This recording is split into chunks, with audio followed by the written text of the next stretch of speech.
My name is Andi Last. And I'm Jay Last. I'm the mutant, and he's my warrior. In March of 2015, at the age of 41, I was diagnosed with breast cancer. Not long after, I learned that I also have a very rare inherited disorder called Li Fraumeni Syndrome, or LFS, which makes me prone to all sorts of different kinds of cancer. In simple terms, we're all born with 2 copies of a cancer-suppressing gene called TP53, one passed down from each of our parents. In families with LFS, one of those genes is mutated. That's why some of us call ourselves mutants. Music, photography, and video are things that we really enjoy, so doing them was a huge help for both of us in dealing with all of this.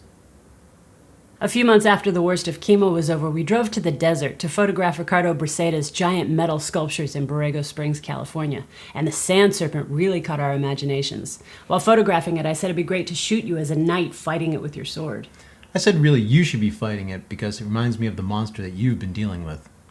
And he was right. It actually is a pretty good analogy for Li Fraumeni Syndrome. It's this massive, scary 350-foot monster with a dragon's head and a serpent's body and a rattlesnake's tail. It pops up out of the sand and disappears again, and you never know when it's going to show up next. Li Fraumeni Syndrome is also a massive, scary monster. It can cause many different kinds of cancer in kids, adults, and entire families.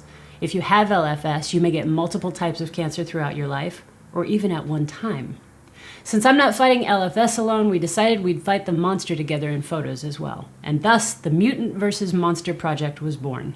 Over a few months, we put together costumes and did a series of shoots with the sculpture in the desert. What we thought would be just a few pictures turned into a much larger project. It was an expression of our creativity and a way to deal with some pretty lousy circumstances, but it turned into a great opportunity to raise awareness and support for LFS as well. You can visit mutantversusmonster.com to see these photos and read our story. And you can make donations to Living LFS, which is a mutant support organization. And we mutants thank you. And I thank you. Thank you. No, thank you. All right, let's go.